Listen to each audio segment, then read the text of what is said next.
I showed Pan's Labyrinth, and somebody said, why don't you take out the violence so you can reach a wider audience? That's because I don't fucking want a wider audience. I want the audience for the movie. He has an enthusiastic and charismatic personality, a bright light in the darkness of horror, creating remarkable and impressive films since the young age of 21.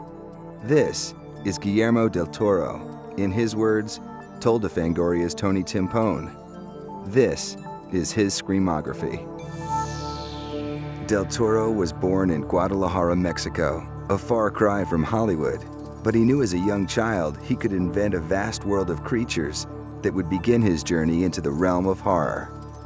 I was a really screwed up kid. But I was introvert. I was a very thin, imagine that, a very thin, pale kid that buttoned his shirt all the way to the top. Sort of a Lovecraftian little entity. And I sort of was always thinking about things and thinking about creatures and stories, and that helped me to be able to deal with the world outside, But at the same time, something happened that was very useful as a person and as a writer or director, I never disconnected. I was never in my own world of fantasy, or I was never one of these guys that dreams about meeting Gandalf or becoming Mr. Spock, I really was looking at the world and sort of creating a cosmology that would help me understand it with creatures and monsters, but I was never disconnected in my own little realm. Growing up, Del Toro saw things no child should ever see. I saw a lot of corpses when I was a kid. I saw my first corpse at age 4.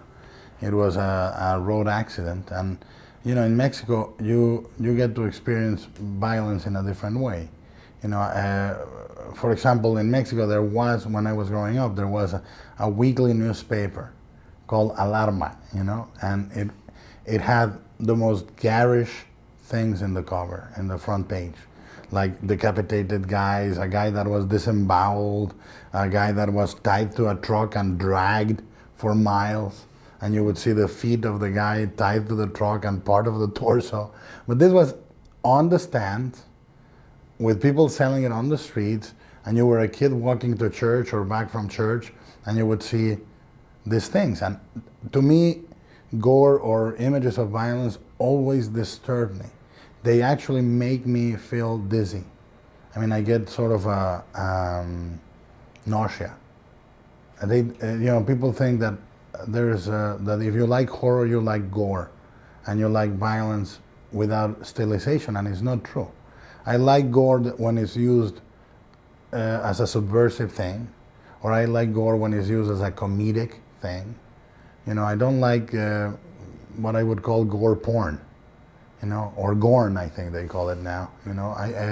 I love Stuart Gordon's use of gore and sex because it's incredibly cheeky and incredibly irreverent. Peter Jackson's Bad Taste, or Dead Alive, Brain Dead, masterful movies because they are incredibly irreverent and insane. But I don't like, because I grew up in a culture where violence, I would walk down the street, I saw people burning alive, I saw people stabbed, I saw people shot. I worked next door to a morgue for a long time. Everything, you name it, I saw it. Images that have stayed with Del Toro, some that have transferred into his work.